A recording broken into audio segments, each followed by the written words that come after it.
Ano po ang topic natin? Sige, rewind. Ito po yung topic natin last Sunday. Kung inyong nakalimutan na. Ano po ito? Okay, dito tayo nag-end yung nature ng 7 klase. Tama ba? 7 o 6? 7. So 7 klase ng love na familiar sa mga Grego, sa mga Greeks. So itong klase na to, alam niyo naman yung mga Greeks, sila yung mga philosophers, sila yung mga nauna sa medicine at kung ano-ano pa. And then nakonquer nila half of the world almost hanggang India. So yung kanilang kultura, yung Hellenistic era na tinatawag, yung influence ng mga Greeks, bit-bit natin. Magmula sa science, sa geometry, physics, at kung ano-ano pa. Pati sa larangan ng love. So masyadong palaisip tong mga taong ito, masyado silang pinag-aaralan yung mga bagay-bagay sa buhay. So they conclude na ito yung mga klase ng pagmamahal na naranasan nila sa kanilang relationship with one another. Then dumating ang Christianity. Okay? Dumating ang Christianity during those times na ang Israel ay sakop ng Rome.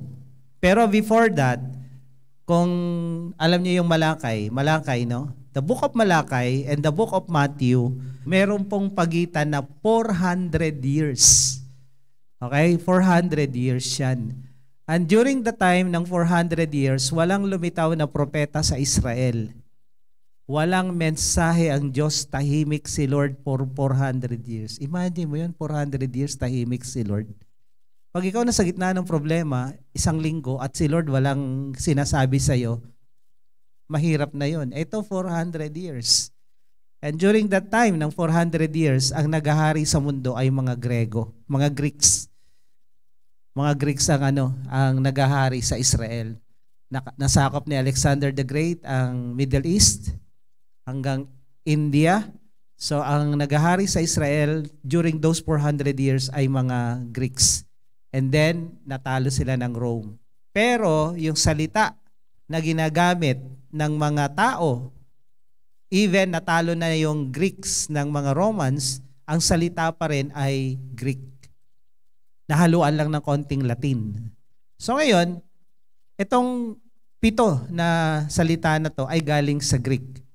Pero yung pampito, yung agape, nung dumating ang Christianity, binigyan ng bagong kahulugan, ng mas malupit at matinding meaning itong agape. The rest is, ginagamit pa rin yan ng mga Greeks. Pero pagdating sa Biblia, ang laging nami-mention na klase ng love, dahil ang Biblia ay nasulat sa Greek din, ay yung tinatawag na Phileo o Philadelphia at itong agape. Pero nangingibabaw yung agape at yung common na meaning ng agape sa classical Greek ay nagkaroon ng panibagong meaning na mas matindi sa biblical Greek. Kaya yung binabasa natin sa Bible, ito po ay galing sa Greek na lengguwahe na nilipat lang sa English at Tagalog. Ang Old Testament naman ay nasulat yan sa Hebrew. So yun po yung Biblia ang ginagamit natin. Kaya na-mention natin itong mga bagay-bagay na to.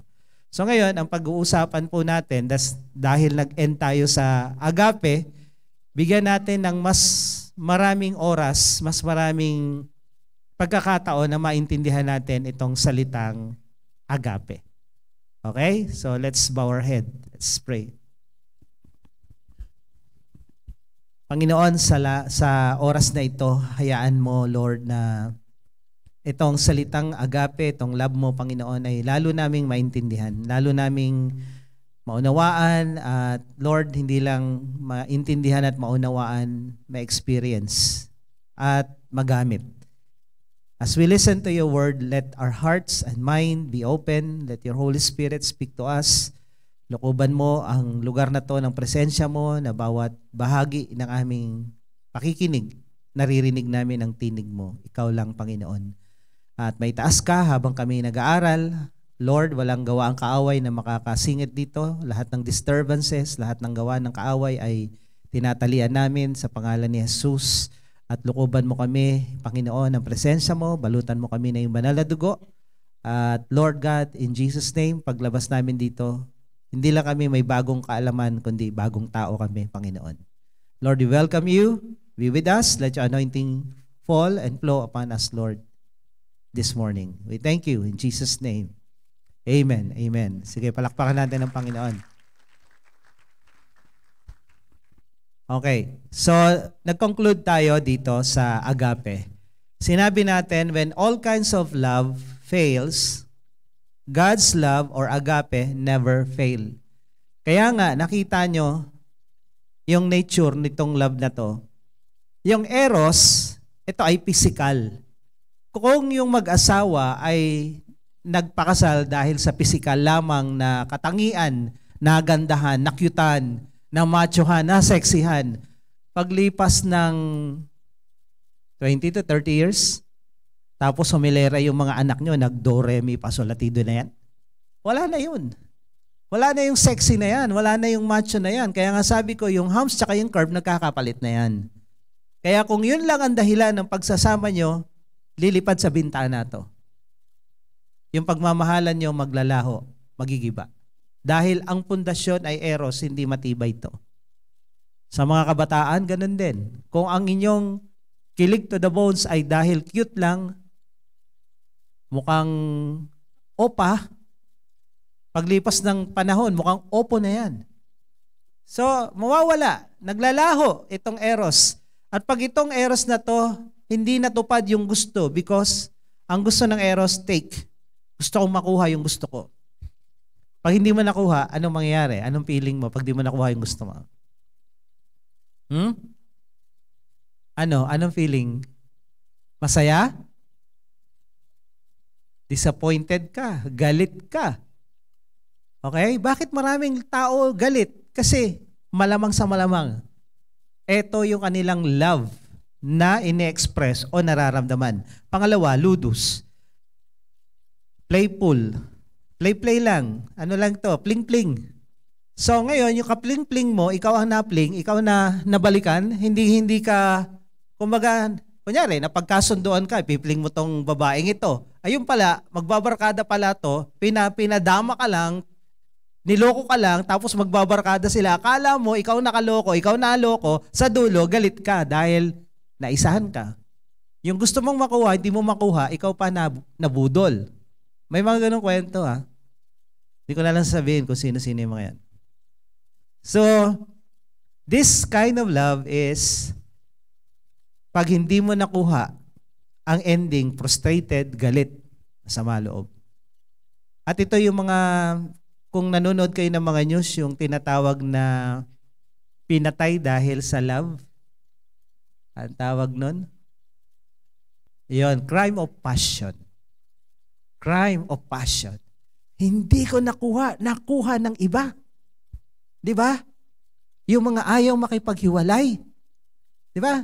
Ito pang malaking kalokohan. Ayaw pakasalan, tas ayaw maghiwalay. Pag hiniwalayan mo ako, papatayan kita pati yung boyfriend mo. Ha? Engot. Ayaw mong pakawalan. Ayaw mo rin bitawan. Ano? Papatayin. Crime of passion. Ang daming ganyan ha. Naalala ko yung isa doon sa tenement, dyan, sa Taguig.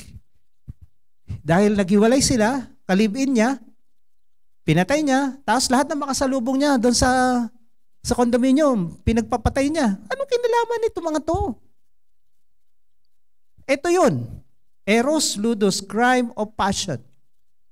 Kaya napakadelikado nito. Napakadelikado. Kung ito lang yung mararamdaman mo sa buhay, wag na lang. Hindi baling wag ka na lang magmahal. Kung ito rin lang. Masyadong mababang klase ng pagmamahal itong mga to. Hindi ko sinasabing hindi pwede. Kunyari, sa asawa mo, may eros ka. Okay lang yun. Pero wag lang panay eros. Kasi ang hirap naman na mag-asawa kayo, panay pragma, tiis kita, tiis ako, tiis sa'yo. Pero wala ako attraction, walang eros. Diba? Parang yung nabasa ko sa Facebook bago ako matulog kanina, biglang nabuksan. Hihiwalayan na kita dahil ay ka naglalasing. Sabi ng lalaki, kaya nga ako naglalasing para maganda ka sa tingin ko eh.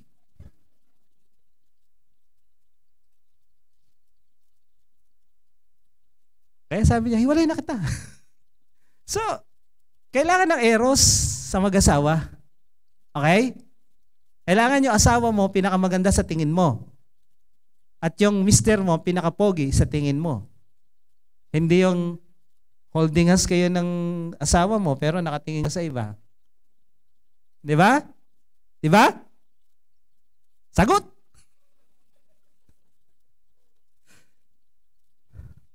Kaya eto yon, no? So, hindi ko sinasabing wala yan dapat. Meron, lalo yung eros, pero yung ludus waga. Phileo, ito yung friendly love na pag binigyan ka, gusto mo siya, bigyan mo din. Give and take. Ang problema na naman dito, paano kung hindi na siya nagbigay sa'yo? Anong feeling mo na dito? Di ba frustration uli? Galit ka na naman. Itong mga love na to, ang ending nito, pag hindi na fulfill yung gusto mo, hate, anger, bitterness, pragma. Paano kung yung pragma na love na yan, yung isa lang ang nagsasacrifice? Yung isa lang ang nag-a-adjust sa mag-asawa. Yung isa lang ang lagi nagbibigay.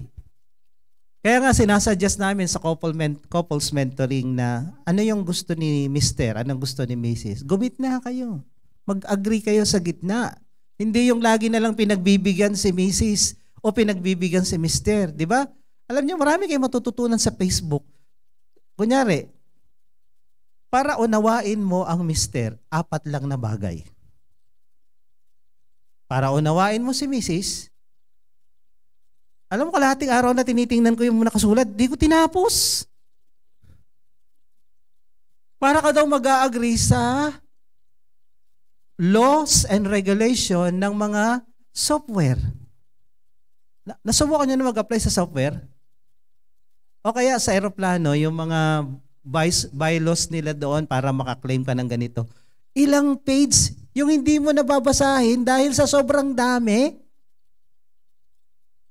Ganun daw. Pag lalaki yung intindihin mo, 4 lang. Pag babae, 40 page yung babasahin mo para mo sila maintindihan. Ewan ko kung totoo yun, siguro naman hindi. Siguro hindi, no? No? Palagay niyo, totoo hindi? Pag tinanong yung babae, hindi. Pag tinanong yung lalaki, totoo. Bahala kayo, ayoko mag-away dito ha. Laban topic natin eh. Tsaka na yan, sa couples na yan dalahin. So ganun din, yung pragma, pag hindi nag-cooperate yung dalawang tao, yung marriage na yan hindi magiging successful. Maghihiwalay. Magkakanya-kanya. O kaya magtitiisan na lang. Dahil sinabi hanggang wakas. O di magtiis kayo hanggang wakas. Pero that's not meant to be. Philotia, ganun din, self-love, take din. Etong philotea, pag hindi mo makuha yung gusto mo, kasi 2 klase ito, isa narcissism, lalo yun. Pag di mo makuha yung gusto mo, magagalit ka talaga. At itong mga ganitong klaseng pag-ibig, selfish to eh. Yung akin, ayoko mabawasan. Yung pera ko, ayoko mabawasan. Yung oras ko, ayoko mabawasan. Basta akin lang to. Pero kailangan din to. No? So kailangan ng balansyado, tamang timpla sa pagmamahal na eros para sa asawa, pragma, philotia para sa sarili. Kailangan din to. Lalo na to, storge, family love. Pero the truth is, maraming tao ngayon, kahit sa mga kabataan, pag tinanong nyo sila, pag nag-retreat, ang iniiyak, mga pamilya. Di ba? Pag kinanta na yung, ano yun? Di ba? Pag iiyakan na yan, pamilya ang problema, storge. So, wala talaga. Medyo maraming hinanakit ang mga kabataan at tumanda na lang din sila at hinanakit nila sa magulang nila andun pa rin because storge is not perfect kahit giving pa rin itong love na to. So lahat ito nagbubunga ng sama ng loob sa dulo, galit, hinanakit, bitterness, unforgiving spirit, itong 6. Pero yung agape, kakaiba. Kasi itong agape, hindi nakakaramdam to ng bitterness. Hindi to nakakaramdam ng ng galit sa kapwa pag hindi na balikan yung kanyang pagmamahal. Ito yung klase ng pag-ibig ng Diyos sa atin. Malupit, matindi, ibang klase. Okay? So, sabi dito, when all kinds of love fails, ito na nga, agape never fail. Sabi din yan sa 1 Corinthians 13:8 sa NIV, love never fails. Agape never fail. Hindi nabibigo ito agape. Bakit? It never fail because it does not expect anything in return. Sabi nga, kung ayaw mo mabigo, huwag kang umasa. Okay? Kaya ka na bibigo, kaya ka nasasaktan, napoprostrate, umaasa ka na yung ginawa mo sa kanya, in return, gagawin din niya sa'yo. Pero kung wala kang expectation, wala kang prostration. Sabi mo sa katabi mo, kung wala kang expectation, walang prostration. Kaya lang, possible ba yon? Hindi yun possible all the time. Dahil sa faith, tinuturo, when you believe, you must expect. Pag walang expectation, walang faith. So, hindi to applicable lagi, no? Agape never fails because God never fails. God is love, agape. Hindi nabibigo yung agape kasi ang Diyos ay agape. Kailanman si Lord hindi natalo, hindi nabigo sa anumang larangan. Sa anumang laban, di siya natalo.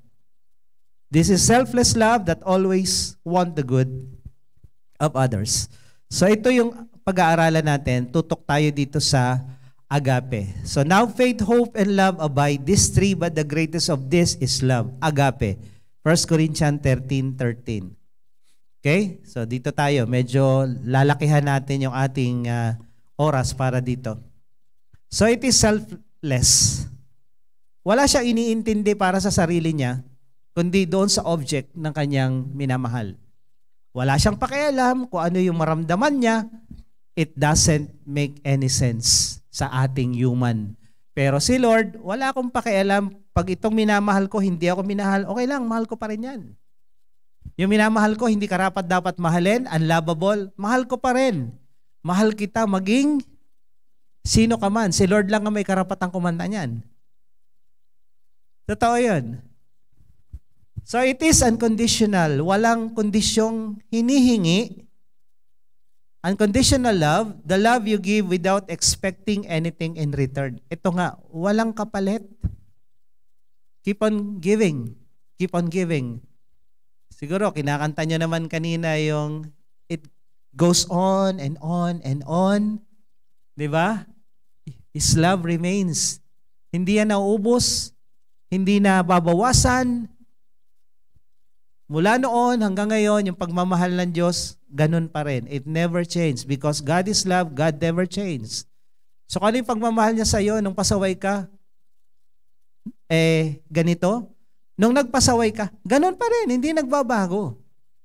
So pwede magpasaway na magpasaway dahil mahal naman tayo ng Diyos? No.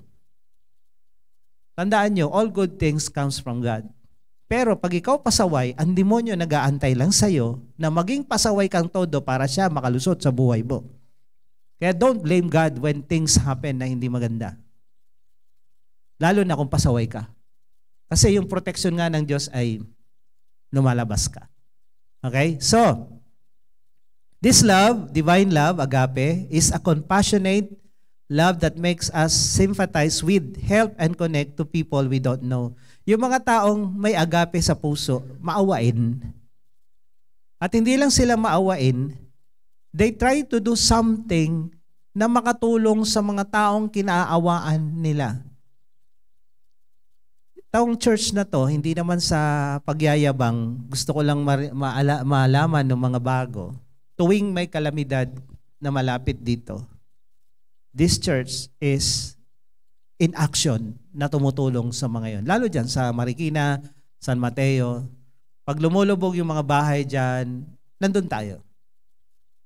Minsan may sunog, may mga damit tayong kinukuha, may mga drug surrenderies, tinutulungan natin sa Badak, tumulong tayo, namigay tayo ng mga pagkain sa kanila, ng grocery, ng pandemic.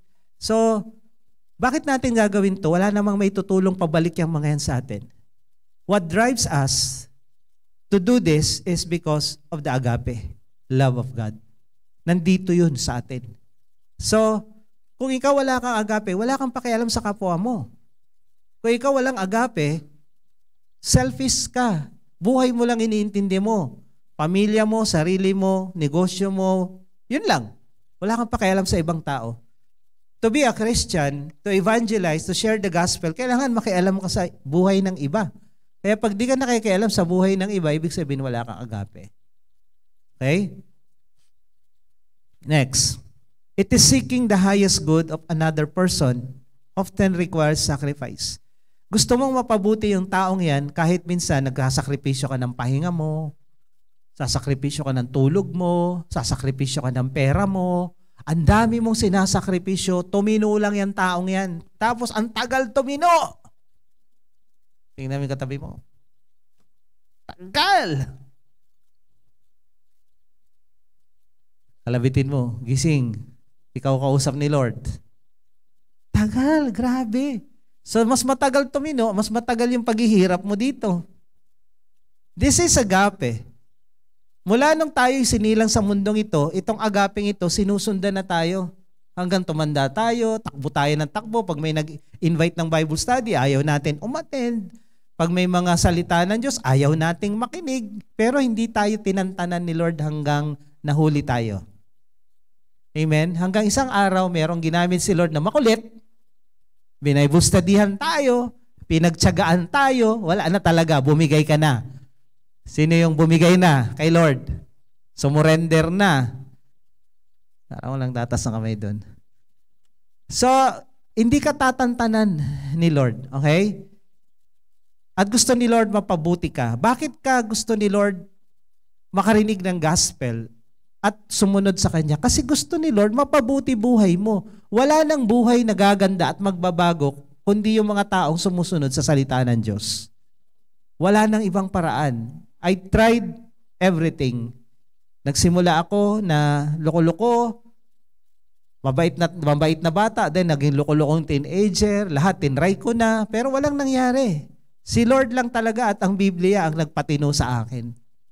Kaya nga minsan, pag nanonood ako ng mga testimony, naalala ko yung mga dati, sabi ko siguro kung hindi ako naging Christian, kung hindi ako naging pastor, naging missionary, drug lord ako ngayon, o leader ng malaking sindikato sa Pilipinas. Isa akong malaking salot sa bansa kung hindi ako nakakilala kay Lord. Kasi promotor ako ng kalokohan eh. Pag nag-riot, ako yung nasa unahan.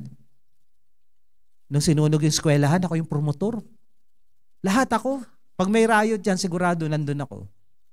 Kaya sabi ko, pag binabalikan ko yon, sabi ko, kung hindi ako dinampot ni Lord sa basurahan, isa akong salot ng lipunan ngayon. Salot na ako noon eh. Kaya lang, matalino akong tao, magaling akong tao. Ang mga taong matatalino at magagaling, pag naging loko-loko yan, magaling sa kalokohan yan.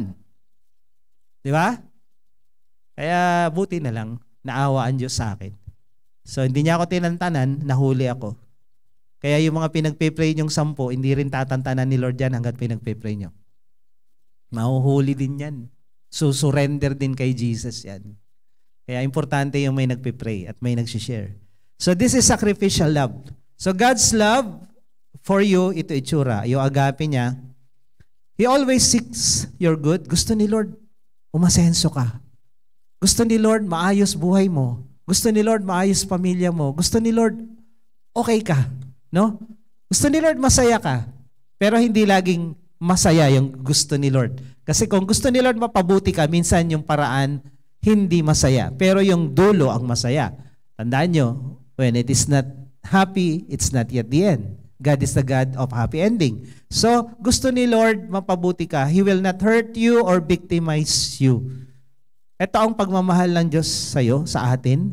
Hindi ka niya sasaktan, hindi ka niya bibiktimahin, na sa kaduluduluhan, magsisisi ka. Bakit ba ako naging Christian? Kung kailan ako naging Christian, ganito, ganito, ganito. Nung hindi ako Christian, teka lang ha, mag-ingat kayo sa mga ganyang salita. Mag-ingat kayo sa ganyang salita. Be true to yourself.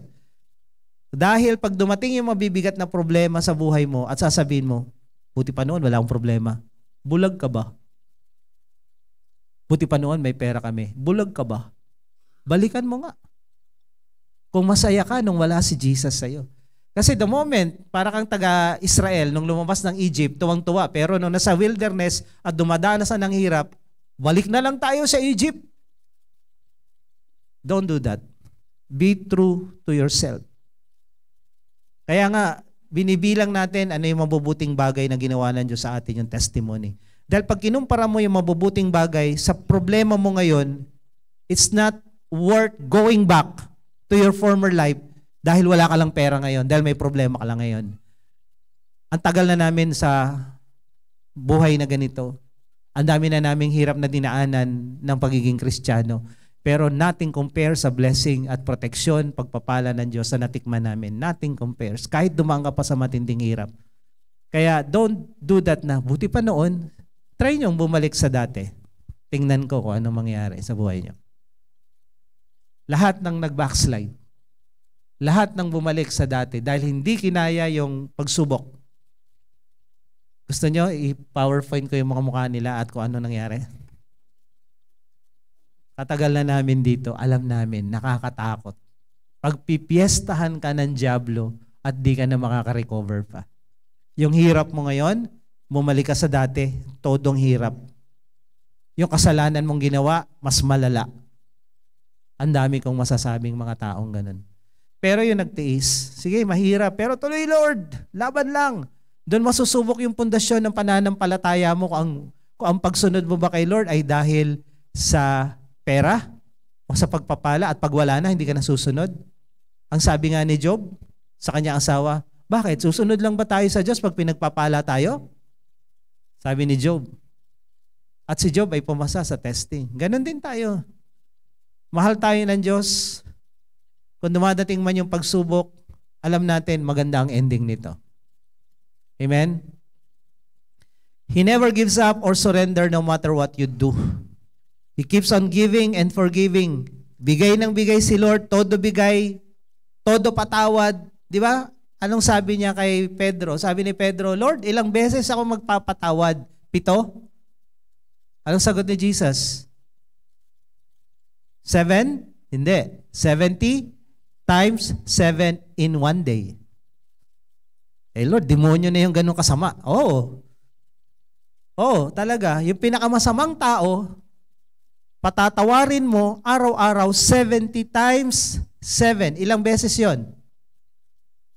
70 times 7 is 144? Ilan? 70 times 7? 490. Okay. Imagine mo, anak mo, 490 magkasala sa isang araw, asawa mo, kaibigan mo. Diablo ko ba? Para kada hinga mo, kasalanan eh. Pero, ang sabi, patawarin. Lupit nitong love na to, no? Kung ikaw ang tatanggap nito, ang sarap ng feeling, di ba? Ito yung love na hindi ka tatantanan. At ito yung love na mahal ka. Sabi dito, He loves you not because of anything in you. Mahal ka ni Lord hindi dahil pogi ka, hindi dahil maganda ka, hindi dahil mabait ka. Mahal ka ni Lord dahil gusto niya lang. Gusto ka niya lang. Kaya wala kang dapat patunayan para mahalin ng Diyos. Kasi wala ka pang pinatunayan, mahal ka na niya. Okay? Kaya sabihin mo sa katabi, wala kang dapat patunayan. Mahal ka niya kahit sino ka pa. His love fills and complete all the love that is lacking in our lives. Kung kulang ka sa pagmamahal na nabanggit kanina, pag si Lord naranasan mo yung pagmamahal niya, wala ka nang hahanapin pa. Kaya yung iba na naghahanap ng pag-ibig ngayong Valentine's, ilang araw na lang ba? 11, 12, 13, 14. Ako Lord, 3 days, may mahahanap pa kaya ako dito. Medyo umikot-ikot na yung mga mata nyo, ha? 3 days na lang. Wag na kayong maghanap. Si Jesus sapat na. Okay? Wag na kayong maghabol. Si Jesus sapat na para sa Feb 14 mo. Sige, sabi mo, Jesus muna. Okay? Si Jesus muna. Ngayon, kung dumating yung time na bigyan ka ni Lord ng partner in life, si Lord ang pumili, hindi nagkakamali. Si Lord. Okay? Kaya wag ka na magabol. Sabi mo sa katabi mo kung single yan, wag ka na magabol. Ang nagmamadali, nagkakamali. Wag ka na magabol. At kung gusto mo ng flower, sana nagtanim ka na last year pa. So, Jesus is more than enough for you para sa Valentine's mo. He is more than enough. Okay? Kaya lang, may singit lang ako pala. God never gives up. Kunyari, ako na lang, nung high school ako, section 1 ako, Katleya kami. Nauna kong nabisyo, hindi drugs, itik. Yung itik. Natuwa kami sa mga itik. Nagkalaga kami doon sa bahay ng classmate ko na yung mga magulang niya nasa abroad ata. Ano lang yun? Hanggang na-enjoy kami doon, then unti-unti napunta sa drugs. So yung ganong buhay, iniisip ko, may mga ginagamit si Lord na mag-share ng gospel sa akin. Pero hindi ko pinapansin. Tapos napunta ako nagtago-tago kami sa Baguio. Nagtago-tago sa Baguio. May nagsishare ng gospel doon sa bar ng uncle ko. Then, nagtago-tago ako sa Sambales, kung saan nakarating. May mga ginagamit si Lord, sinusundan ako para sharean ng gospel. Pero hindi ko talaga pinapansin. Ang tingin ko dyan, mga loko-loko. Yung mga nagba-Bible na yan, Jesus lang. Tingin ko dyan, mga baliw. Hindi ko inisip na one day, magiging ganun din pala ako. So, sinusundan ako ni Lord. Pero ito yung natutunan ko ha. Kunyari, bilang pastor, bilang leader, may isang pasaway. Kunyari, may isang pasaway itong taong ito. Mahal ito ni Lord. Gagamitin ako ni Lord para mahalin to, abutin. Pero kung matigas ang ulo nito, lumayo, si Lord hahabulin siya ng pagmamahal ni Lord. Pero hindi akong gagamitin. Okay? Gusto ko lang linawin to sa mga leaders. Kung kayo, ang tingin nyo sa sarili nyo, kayo si Jesus. Go. Kayo si Jesus eh. Omnipresent, omnipotent. Ibig sabihin, sa lahat ng dako, nandun ka. Di ba? Kahit saan magpunta, kaya mong bigla lumitaw, ako si Jesus. Andito ako sa likod mo.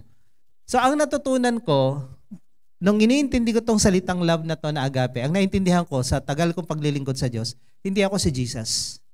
Hindi ako si God. Na kahit mahal ko tong taong ito, mahal ni Lord, hindi akong gagamitin yan dyan lagi. Kasi may mga tao, uy, nasa na siya? Follow up natin. Nasaan Timbuktu? Lumipat ng Kilimanjaro Mountain. Sige, punta natin. Mount Fuji naman. Hindi ikaw ang gagamitin. Si Lord gumagamit ng tao na gagamitin sa isang taong pasaway ayon sa lugar na kanyang kinalalagyan. Jurisdiction. Kaya ako, mga kapatid, pag kayo nasa jurisdiction ko, nasakop kayo ng Juhiya, yung love ni Lord dadaloy sa akin para hanapin kayo at kasama tong mga leaders ko. Pag pinuntahan kayo sa ospital ng leader ko, parang ako na rin yung pumunta doon sa inyo. Hindi kailangang ako. Okay? Kasi si Jesus may katawan. Hindi si Jesus mismo yung pupunta, yung katawan.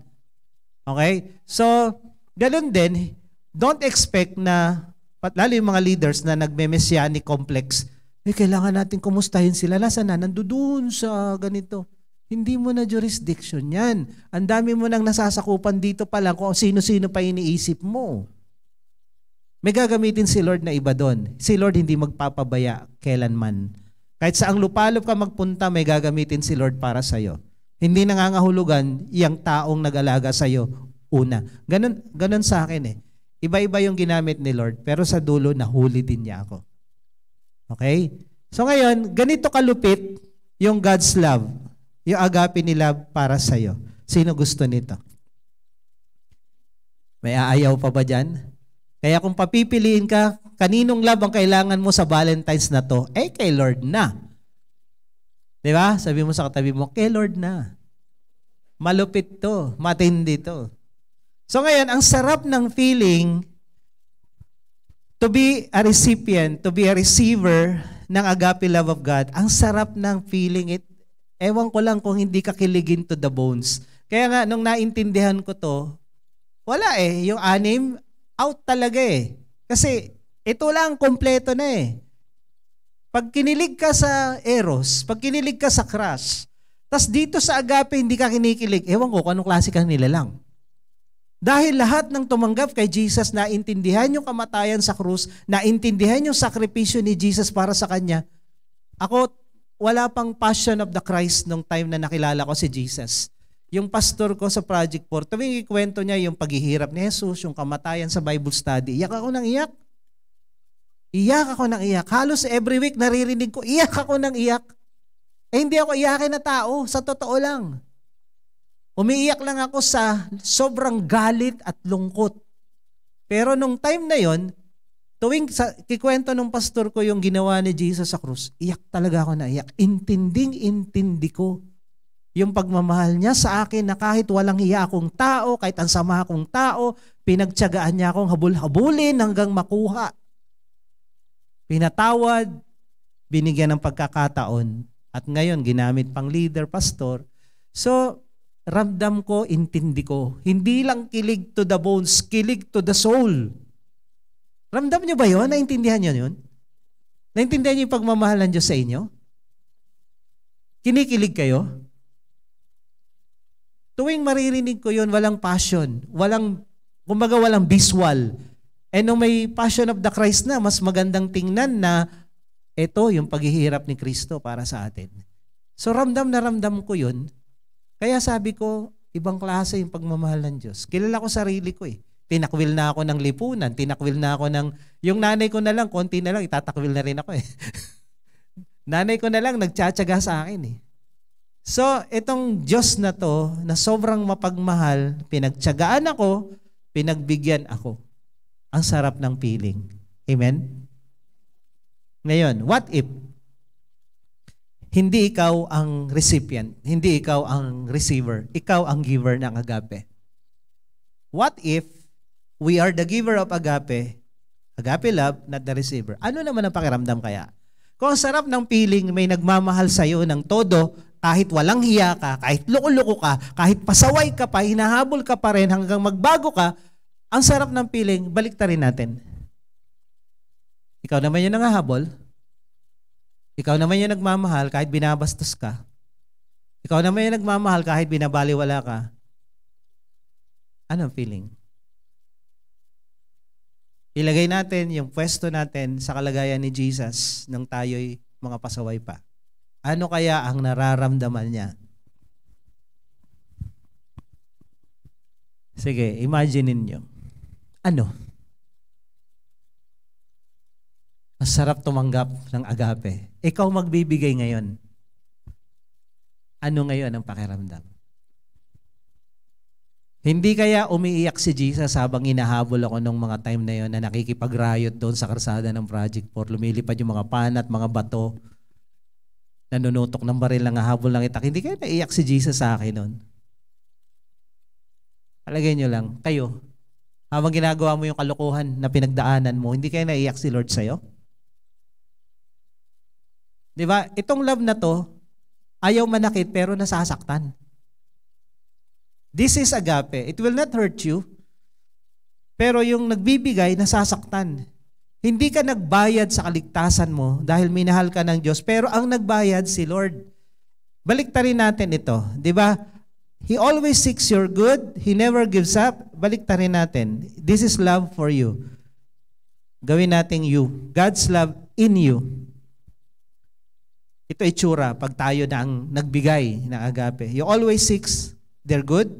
You will not hurt or victimize others. Kung ikaw merong agape sa kapwa mo, hindi ka mananakit. Kaya nga sinasabi namin sa mga kabataan, lalo na yung edad ng teenager, marami silang eksperimento. Diyan yung magkakaroon sila ng mga jowa-jowa, magkakaroon sila ng crush-crush, infatuation, and then magkakasakitan ng mga emosyon. Ang agape, hindi nananakit ng damdamin. Yung mga tinatawag na young love, so strong, yan yung sumira ng mga relationship eh. Kahit sa church. Ayaw na kitang makita, lipat na ako na ibang church. Diba? Hanggat nandyan ka, hindi ako magsisimba dyan. Kasi mga luhaan, sugatan. Diba? Ito yun eh. Pero ang agape, hindi nang bibiktima, hindi nananakit. Kung ikaw ngayon ang nire-required ni Lord na magbigay ng agape, you never gives up or surrender no matter what they do. Kunyari, Bible study mo, talaga namang, Lord, hindi na ako makatulog sa kapasaway ng mga Bible studying ito. O yung mga 10 pinagpipray mo, iniimbitahan mo, mangangako pero hindi lilitaw. Magsasalita ng maganda pero hindi naman totoo sa kanila. So, gigive up ka na. Hanggat nasa teritoryo mo yan, binigay ni Lord sa yan, you will not give up. Nung bumalik kami ng India, galing na India, 1999, dumating kami dito. And then, hindi na kami nakabalik dahil naban. 2003 bumalik ako mag-isa. So, nakausap ko yung pastor na iniwan doon, si Yesuratnam. Sabi niya, ang hirap, brother. Ang hirap nung iniwan ko yung church. Ang hirap, ganyan-ganyan. Gusto niya na raw give up. Sabi ko sa kanya, kung give up ako noon, wala kayo ngayon. Nung nagba-Bible study ako, na nagbabiyahe ako ng 2 oras mula sa city hanggang doon sa disyerto, sabi ko, gusto ko nang sumuko noon. Dahil yung bina-Bible studyhan ko, ang tingin sa akin, dolyar. Wala naman kaming pera. Nung time na yon, talaga nag-aaral lang kami sa India. So, sabi ko, kung sumurrender ako, walang church ngayon dito. Kasi nung iniwan ko yung church 3, ngayon 6 na yung church sa India. So, sabi ko, kung sumuko ako, wala kayo ngayon. Kaya sabi ko, wag kang sumuko. So, ang tunay na agape, hindi sumusuko sa mga taong pinagkatiwala ni Lord sa'yo. Kahit minsan, parang walang nangyayari. Kahit minsan, parang bato tong mga to eh. Ginawa ko na lahat para sila maniwala kay Lord. Kumain na ako ng buhaya, lumuwa ng apoy, tumambling-tambling, pagulong-gulong. Wala pa rin. Hanggat yan, binigay ni Lord sa'yo, huwag mong sukuan yan. Unless kunin na ni Lord, suko ka na. Kamag-alala, may katapusan din naman lahat yan. Pero huwag kang susuko. So never gives up, never surrender, no matter what they do. You keep on giving and forgiving. Pwede ba to? Yes, forgiving. You love them not because of anything in them. Kaya ka nagba-Bible study dahil mahal ni Lord yung mga yan eh. Hindi dahil may binibigay sa'yo or what. Wala eh. Pag ito yung agape love na meron tayo, pag nandito sa ating puso, ganito itsura. So you love them because you want to. You love and do good without expecting anything in return. Ito yung pinakamalupit dito na minsan ito yung struggle namin. Kami po, maliban sa grupong ito, marami kaming tinutulungang tao. Matulungin talaga kami. Marami kaming tinutulungan. And beside, required kaming tumulong. Pastor kami. Pero ang nakakalungkot, pag nangailangan ka ng tulong, ang hirap. Alam niyo yun? Nasubukan niyo ba yan? Na lahat gusto mong tulungan. Pero pag ikaw ang nangailangan ng tulong, ang hirap maghanap ng tulong. Ngayon, anong mararamdaman mo? Ha? Kayo, anong mararamdaman nyo? Ang dami mong tinutulungan. Tapos, ikaw nangangailangan ng tulong. Parang ang hirap naman maghanap ng tutulong sa'yo. Anong pakiramdam mo? Sige, kung kayo yon. Ano? Di ba nakakainis? Frustrating. Maaawa ka sa sarili mo. Dami kong tinutulungan. Tapos, wala. Sa amin, walang tumutulong. Hindi na kami makalinis ng kwarto. Hindi na kami Tapos, maraming time na ganito. Lately lang. Nagdidiman si ganito na tulungan ko. May 2 nagdidiman na tulungan ko. Kailangan kong tulungan. Kailangan rin namin ng tulong ng oras na yun. Habang nagpipray ako, gusto kong magalit. Pambihira itong mga taong ito. Anong tingin nila sa akin? Tambay? On call? Si Pastor tambay yan. Anytime na kailangan mo, nandyan yan. Ano ko? Si Lord? Na pag kinakailangan mo ako, bigla ko lilito sa harapan mo, ako, si Jesus. Sabi ko, nag-iisip ba itong mga taong ito? Lalo itong week na to, magmula Monday, may meeting ako sa Cubao. Pumunta ako ng Krame. Ang dami kong ginawa. Tapos, sabi ko, paano ko pagkakasyahin to?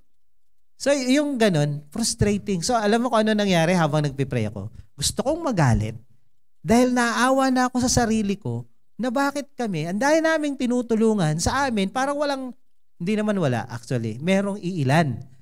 No? Kumbaga sa 100, at least may 5 gustong tumulong sa amin out of 100. Pero kami 100 yung tinutulungan namin. Sabi ko, grabe na to. So ngayon, bakit ako magagalit? Kasi ang nararamdaman kong love ay ano? Anong love? Phileo. Ginawan kita ng mabuti, gawan mo ko ng mabuti. Pag di ka nagbalik ng kabutihan sa akin, nakakainis. So ang umiral sa akin is Phileo. Pero inintindi ko yung agape habang nagpe-pray ako. Sabi ko, Lord, ito talaga yung agape. Land choice. Ito talaga yung agape. Tutulong ka nang walang inaantay na kapalit. Tutulong ka sa kanila pero huwag kang aasang tutulong sila sa'yo. Yun yung agape. Kaya nyo? Kaya nyo? Magkalimutan na tayo. Agape pa. Ang agape, gagawa ka ng mabuti sa kapwa mo, sa taong to, tutulong ka sa kanya, lahat gawin mo, pero huwag kang umasa na siya ay magpapasalamat man lang o tutulong sa'yo. Huwag. Yun ang agape. Kaya? Kaya? Ito pa worst. Tinulungan mo na, marami kaming ganitong kwento. For example, matagal na to. Hindi niyo nakilala. May tinutulungan ako dyan sa Mayamot. Anak ng Hapon. Inalagaan doon banda. May tindahan kami sa Mayamot So nakilala ko, sineshare ng gospel. Dahil nakikitira lang siya doon, nalagaan lang siya, inalagaan ko. Laging may sakit, dinadala ko sa ospital. Binibigyan ko ng pera, binibigyan ko ng kung ano-anong tulong. So dinadala ko sa ospital dahil walang tatay, walang magulang. Marami akong ginawa ng ganyan. One day, may problema yung anak ko, kailangan sa school, kailangan din niya magpapunta sa ospital. Hindi ko nagawang dalhin sa ospital kasi unahin ko yung anak ko. Nagalit sa akin, nagtampo. Galit sa akin. Okay lang yan, magalit sa akin dahil inuna ko anak ko. Sabi ko, walang hiya talaga itong mga tao to. Pero pag agape ang naramdaman mo, okay lang yun. Charge the experience. So marami kaming ganyan. Inubos yung oras kaka-counseling, mga panahon na binigay mo, tapos sa dulo, kakalabanin ka lang. Si Jesus, minahal yung 12. Noong nasa Garden of Gethsemane, tinakbuhan siya ng lahat. Si Pedro at si Judas, pinagkanulo siya. Agape is, kahit ano pang gawin nila, mahal mo pa rin at di ka umaasang mamahalin ka nila. Sabi nila. Agape. Para ka maglingkod sa Diyos, kailangan mo na agape. Dahil ang tao ay sagad. Normal na ungrateful. Ang agape ay para sa mga tao ungrateful. Pero pag yung agape nakatanggap nito grateful, maganda yung palitan. Okay? So marami na kaming karanasang ganito na tumulong. Kaya nga, noong nagpipray ako, sabi ko, nga Lord, agape nga pala. Sige, okay. Hindi na ako galit. Hindi na ako naawa sa sarili ko. Kaya lang sabi ko, itong dalawang ito na nagde-demand na naman, teka lang, kailangan ko namang i-apply yung philotia. Kailangan ko namang i-apply yung self-love. Dahil pag nag-men pleaser ako, pumunta ako doon, puno na nga schedule ko. Sabi ko, mamamatay ako na ito. Kaya sabi ko, no, hindi ako pupunta. I learned to say no because I love myself. I-balance mo yung agape at saka yung philotia na, kasi pag agape, bigay ka ng bigay, paano naman yung sarili mo? Wala ka ng oras. Diba? Hindi ka na nagtututbrush. Hindi ako yun Hindi na ako nakakapag-puts pa. Hindi na ako nakakapagpagupit. Diba? Yung mga ganon. Kaya i-balance. Ang kagandahan sa atin, mga tao, meron tayong kapasidad na mag-philotia, pragma, agape, phileo. Si Jesus wala agape lang. Wala siyang choice, kundi mahalin tayo ng mahalin. Agape lang kasi meron siya Wala siyang self-love. Tayo meron. Kaya alam ni Lord John, we can balance everything. Pag panay agape, bigay ka ng bigay, good yan. Pero kung tinodo mo, may mga abusadong tao.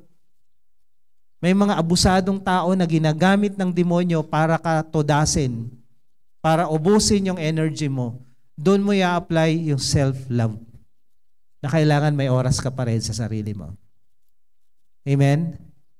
So, after ko mag-pray, naintindihan ko yung agape. Sabi ko, okay Lord, pero self-love muna.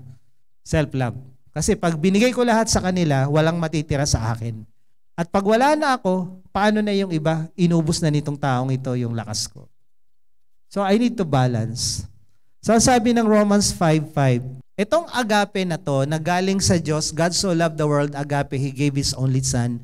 Pag tinanggap mo si Jesus, yung agape, nasa puso mo na dahil si Jesus yung agape. Si God ay agape. Sabi dito, God's love, agape, has been poured into our hearts through the Holy Spirit who has been given to us. Pagtanggap mo kay Jesus, kasama yung Holy Spirit, dahil yung Trinity hindi yan naghihiwalay. Pagpasok ng isa, pasok yung tatlo. Nandyan sa puso mo, nandyan na yung agape. Kaya pag ikaw Kristiyano, may agape ka sa puso. Sabi mo sa katabi mo, may agape ka. Ang problema lang sa atin, may agape nga tayo ngayon dahil si Jesus nandyan, pero we are capable pa rin na maging eros, maging philotia, maging phileo. So it's up to us, anong love ang gusto mong i-apply? Kagaya nung nangyari sa akin. From time to time nangyayari yan. Pero we need to go back sa agape. Dahil ang agape hindi nabibigo. Amen? Ang agape hindi sumusuko. Pag phileo yan, ayawan na. Nakakapagod na, pero pag agape, tuloy pa rin, pahinga lang. Self-love konti, then agape ulit. Okay? Sabi ng 1 John 4:7 to 12, Beloved, let us love one another. Yung word na love is agape. For love is from God. Lahat yan agape. Whoever loves has been born of God and knows God. Anyone who does not love does not know God because God is love. In this, the love of God was made manifest among us, that God sent His Son into the world so that we might live through Him. And this is love, not that we have love, but that He loved us and sent His Son. Ito yung tunay na agape. Pinadala ng Diyos ang Kanyang bugtong na anak para tayo'y tubusin, bayaran yung ating mga kasalanan. Beloved, if God so loved us, we also ought to love one another. No one has ever seen God. If we love one another, God abides in us and His love is perfected in us. So ang point ni John, sentro ng lahat, si God. At si God ay love.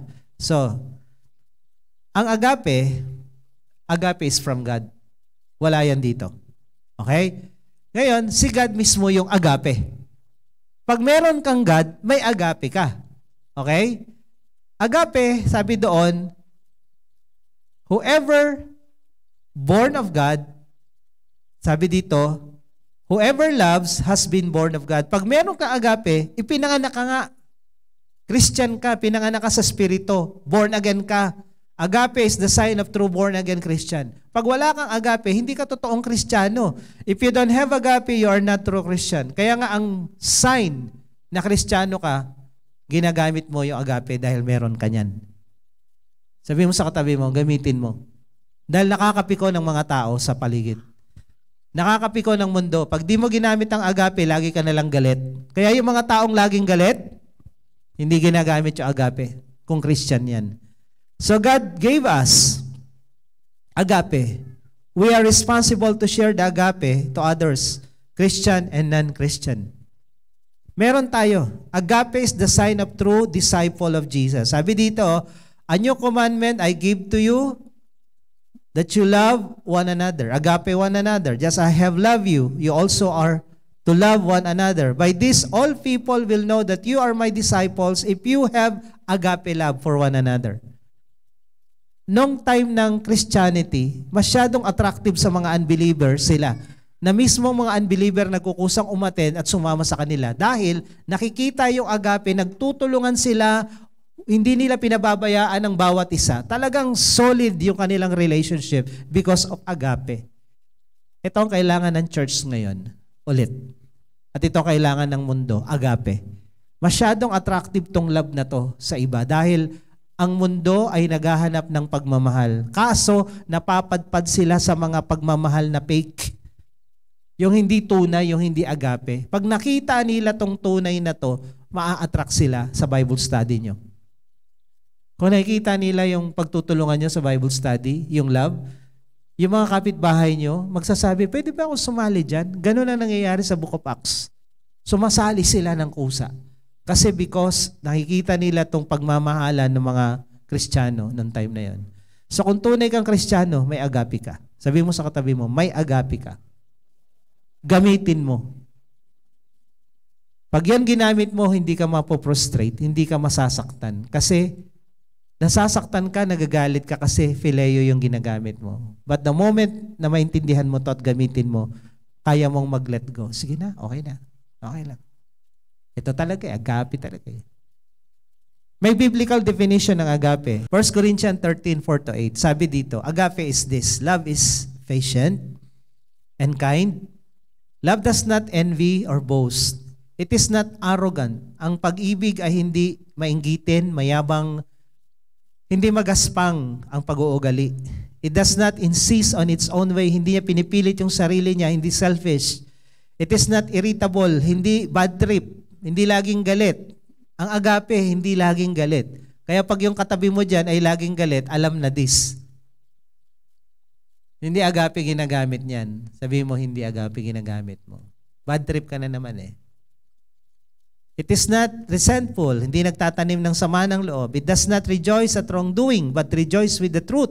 Love bears all things, believe all things, hope all things, endures all things. So love, true love, the agape love of God, ito itsura. Patient, kind, hindi mayabang, hindi arrogant, hindi pinipilit yung sarili niyang gusto, hindi irritable, hindi resentful. Sa ibang translation, keeps no records of wrongs. Love does not rejoice at wrongdoing, but rejoice with the truth.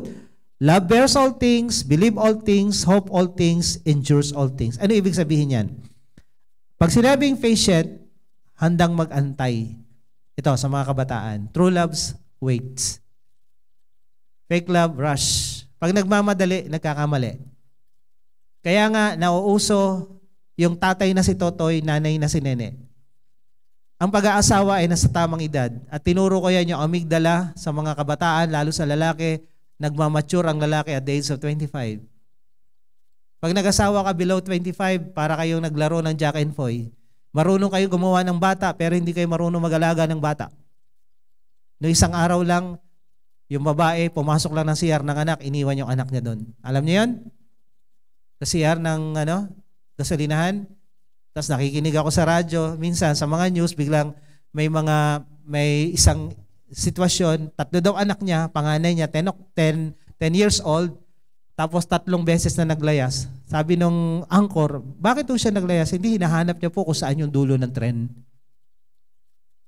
Sabi nung nanay, sa Bicol. So sa isip ko, alam mo na palang naglayas, pangalawa na, pangatlo na to, ba't pinababayaan mo anak mo? Sa loob ko lang kinakausap ko siya sa radyo. Tapos sabi ko, kung alam mo na gustong malaman ng anak mo kung saan yung dulo ng tren, sana sumakay kayo ng tren at pinakita mo. Maraming mga kabataan ngayon, maraming mga tao gustong magpamilya, gustong mag-asawa, gustong mag-anak, pero hindi marunong mag-alaga ng pamilya at anak. Marunong lang gumawa. Nainis ako doon. Yung pabaya sa mga anak. Kaya yung mga kabataan dito, huwag kayong mag-eksperimento.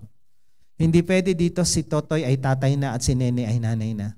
Hindi porke marunong kang gumawa ng bata, pwede na. Kailangan marunong kang mag-alaga. Nagbiyahe kami one time sa airport, biyahe kami Boracay hanggang dito. Yung anak, umiiyak mula Boracay hanggang dito, umiiyak. Sabi ko, kasi mga magulang to, hindi marunong magpatahan ng anak. Ang dami namang duct tape. Ay, hindi, joke. Ay, ano ba yan? Hindi porke marunong gumawa ng bata, pwede na mag-asawa. Hello? Kailangan marunong kang mag-alaga ng maayos. Okay? Agape is patient. Magtiyaga, mag-antay. Agape is kind. Ngayon, yung mga away ng away dyan kasi hindi mabait. So true love brings happiness. Kaya malungkot yung mga relationship kasi hindi mabait yung kasama. Away ng away. True love brings happiness. Fake love brings loneliness. Away ng away. Kaya kung yung relationship nyo hindi naman nagbibigay ng saya sa inyong dalawa, tumigil na kayo.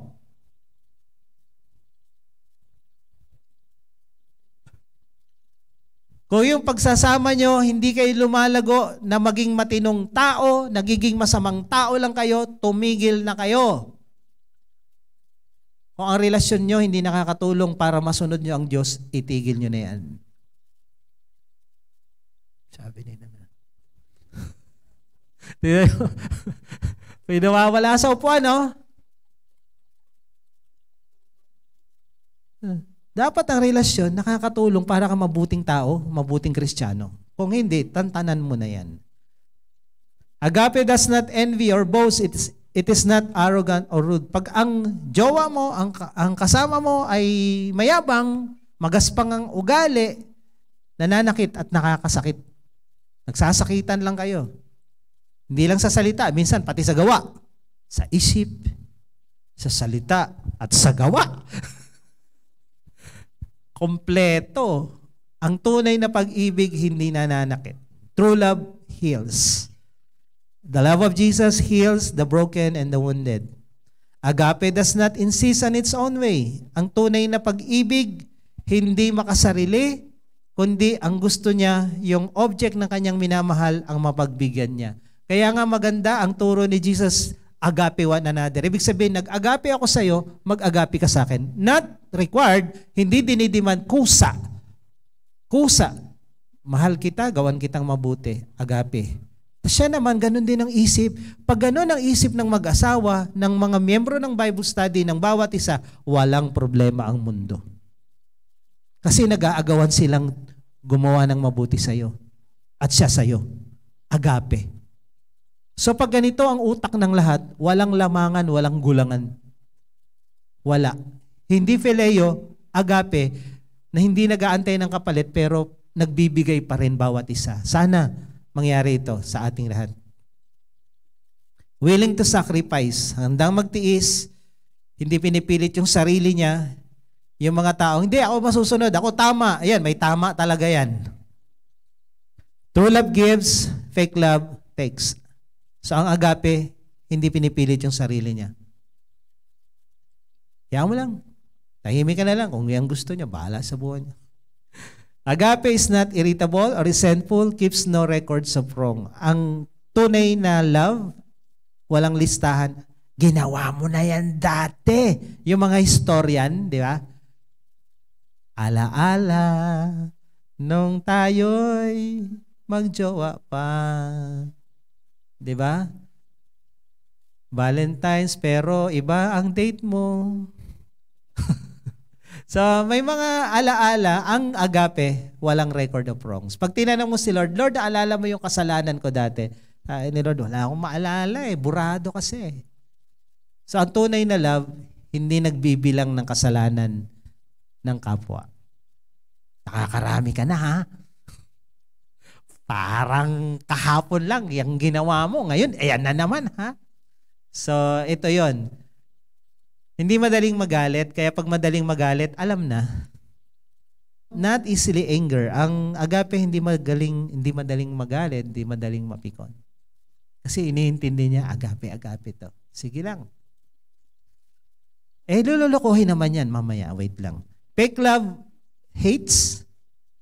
Yan nga, is not irritable, laging galit. True love forgives and forgets. Kaya bang makalimot? Si Lord kaya. Because God is perfect. Siguro tayo, hindi man natin makalimutan yung ginawa, pero hindi naman na tayo nasasaktan. Yung word na forgive sa Bible, sa Greek kasi, ibig sabihin, hindi ka na maniningil sa utang niya, sa kasalanan niyang ginawa sa'yo. Yun. So true love covers a multitude of sin. Ang tunay na pagmamahal, yung kasalanan tinatakpan ng pag-ibig.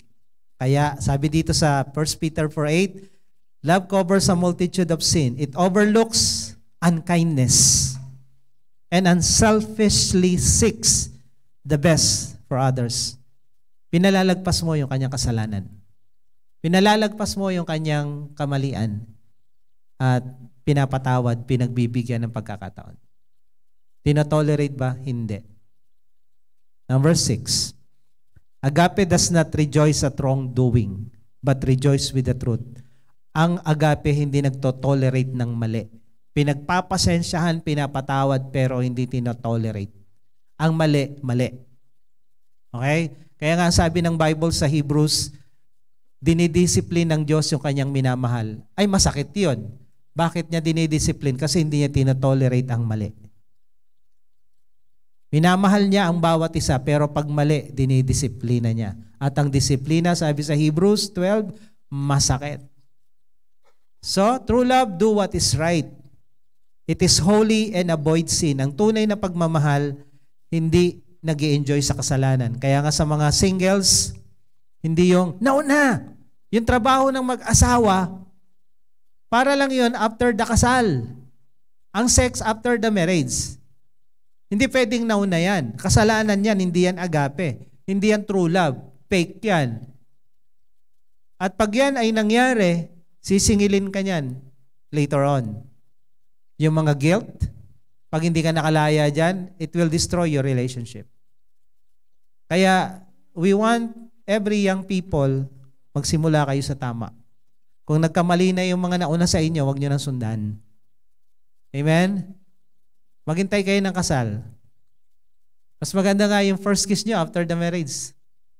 Kasi pag nagkasal ako, now you may kiss the bride. At sinasabi ko, again. Wala na eh. Wala na. Nagsawa na yan sa isa't isa eh. Wala naman silang alam dati. Pero kayo ng mga kabataan pa, alam nyo na. Alam nyo na, di ba? Kaya, sumagot naman kayo. Parang galit na kayo eh. Hintayin nyo yung tamang araw, tamang panahon. So, ang mali-mali, sa relationship ng mga magjowa, dapat parehas kayo na sa katinoan ng isip. Kung yung isa mawala sa katinoan, dapat may matira. Teka lang, mali na yan Hindi yan pwede. Alam na natin ang Biblia, alam na natin ang turo ng Panginoon. Yang trabaho yan, para lang yan sa mag-asawa. Hindi pwede. Okay? So, agape hindi natutuwa sa mali.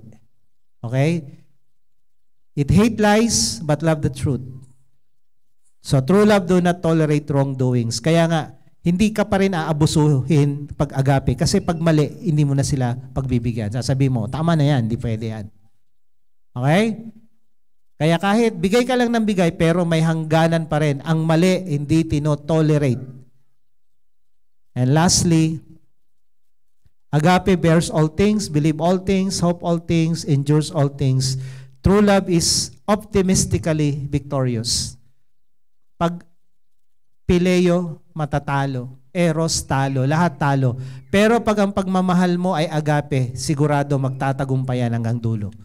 Kaya mong magtiis, kaya mong ipaglaban, kaya mong magtagumpay. Fake love is pessimistically hopeless. Pag fake love yan, walang hahantungan niyang pagmamahalan niyo. Magugunaw yan, maglalaho yan, matatapos yan. Kaya kung yung pagmamahal niyo hindi niyo agape, wala yang kahihinatnan. Lumipat na kayo sa agape. Amen? Sabi mo sa katabi mo, lipat na. True love conquers all. Ang agape, kaya niyang tagumpayan lahat, kaya niyang tiisin, lalo na kung silang dalawa ay parehong agape. Wow, ang ganda. Kaya sabi mo, dapat parehong agape. Amen? Tayo. Palakpakan natin si Lord. Kaya wag isa lang ang mag-apply na agape. Lahat. Amen? Lahat. Para maganda ang relationship. So, sino po yung first time na nandito? Pwede po bang taas ang kamay at wagayway kung meron? May first timer po ba tayo? Ngayon lang nakapunta rito? Kung meron po, baba po kayo dito. Tapos na tayo. Magko-closing prayer. We just want to pray for you. Meron po ba? Kung meron, ay samahan nyo. At bitbitin nyo na inyong mga gamit para diretso uwi na pagkatapos. Meron po ba? Sige po, hindi ko makita eh. Meron po ba na mga ngayon lang nakapunta dito? Sige po, punta po kayo dito, lapit kayo, harap kayo sa akin. Pagpe-pray po namin kayo. Ayan, welcome po, mga taga Mandaluyong. Ayan, harap po kayo sa akin. Meron pa po ba? Ayan. Ayan, daming kabataan mga taga Mandaluyong yung mga yan. Sige. So, bago tayo mag-closing prayer, lahat ng ating napakinggan mula sa salita ng Diyos kanina, lalo yung agape, nako, imposibleng magawa natin yan kung wala si Lord sa puso natin. Dahil yung love na yan, galing yan kay Lord. At magkakaroon lang tayo niyan kung si Lord na sa atin. At pag meron tayo niyan, ito yung nagmamahal ka na okay lang magsakripisyo. Kasi yung sakripisyo ng Diyos na binigay sa atin, yun din yung mararamdaman natin. Pero pag ibang love yan, ako, lagi na lang tayo nasasaktan. Ito yung love na masaktan ka man, pero kaya mong mag-let go. Kaya, galing to kay Jesus. So, yumuko tayong lahat at pumikit. Tanggapin natin si Jesus sa heart natin dahil sa Kanya galing to eh. At pwede bang itaas natin yung isang kamay natin sa Diyos habang tayo nagpipray? Taas natin yung kamay natin. At sumunod kayo sa panalangin ito, sabihin nyo, Panginoong Jesus, Panginoong Jesus, ako po'y lumalapit sa iyo. ako po'y lumalapit sa iyo. Sa oras na ito. Sa oras na ito. At nagpapakumbaba. At nagpapakumbaba. Inaamin ko. Inaamin ko. Ako'y isang makasalanan. Ako'y isang makasalanan. At wala akong magagawa. At wala akong magagawa. Para iligtas. Para iligtas. Para ayusin. Para ayusin. Para baguhin. Para baguhin. Ang aking sarili. Ang aking sarili. Ngunit Panginoon. Ngunit Panginoon. Ako po'y nananampalataya. Ako po'y nananampalataya. Kaya ka namatay sa krus. Kaya ka namatay sa krus. Ay para tubusin ako. Ay para tubusin ako. Patawarin. Patawarin. At linisin. At linisin. Sa lahat-lahat. Sa lahat-lahat. Ng mga kasalanan ko. Ng mga kasalanan ko. Sa oras pong ito. Sa oras pong ito. Binubuksan ko sa iyo. Binubuksan ko sa iyo. Ang aking puso. Ang aking puso. Pinapapasok kita. Pinapapasok kita. Bilang aking Diyos. Bilang aking Diyos. Panginoon. Panginoon. At tagapagligtas. At tagapagligtas. Ng aking buhay. Ng aking buhay. Salamat sa agape love mo. Salamat sa agape love mo. Na natanggap ko. Na natanggap ko. Sa oras na ito. Sa oras na ito. Ito po ang aking dalangin. Ito po ang aking dalangin. Sa pangalan ni Jesus. Pangalan ni Jesus. Amen. Ako na lang po magpipray. Pwede nyo na ibabangin yung kamay. Patuloy tayong nakayukot, nakapikit. Salamat, Panginoon, sa mga anak mo na lumapit dito sa harapan. Nawa, O Diyos, maranasan nila itong agaping ito na binigay mo sa kanila doon sa krus ng Kalbaryo. Ngayon pa lang iparamdam mo yung yakap ng pagmamahal mo sa kanila. Na kahit ano pa yung kanilang mga pinagdadaanan sa mga panahong ito, ano man ang sitwasyon ng kanilang buhay, Lord, mapatunayan at maramdaman nila nandyan ka sa tabi nila, sa puso nila naghahari. Yung pag-ibig mo na inilagay sa puso nila, mula ngayon, Lord, hindi lang sila recipient, tagatanggap, kundi tagabigay na din. Kaya Lord, I pray mula dito sa harapan hanggang sa taas, maintindihan namin yung tunay na kahulugan ng totoong pagmamahal, yung agape, na ito'y nagbibigay ng walang inaantay na balik. Tumutulong pero hindi umaasang yung tinulungan ay tutulong din. Lord, ito yung klase ng pagmamahal na binigay mo sa amin. Kaya Lord, binigay mo to sa puso namin para ibigay naman namin sa iba. Lord, this kind of love, wala ito sa mundo. Kakaiba ito. Kaya pag nakitaan kami nito ng mga tao sa paligid namin, ng mga kapitbahay, kaibigan, kaklase, kakilala, katrabaho, at higit sa lahat, yung mga pinagpipray namin na makakilala sa iyo. Lord, they will truly know na merong Diyos na nakatira sa puso at buhay namin. Kaya Lord, ang dalangin ko sa aming mga natutunan, hindi lang ito head knowledge, heart knowledge ito, Panginoon. Magawa talaga namin, ma-apply talaga namin simula ngayon sa buong linggong ito at sa araw-araw ng buhay namin bilang mga Kristiyano. Kaya salamat, pagpalain mong bawat isa, hayaan mo, Panginoon, na makilala ka pa namin at mamahal ka pa rin namin ng lubusan as you love us, Lord, with agape love. Thank you, Lord. We give you praise. We give you all the glory and honor. In Jesus' name we pray. Amen. Amen. God bless you all.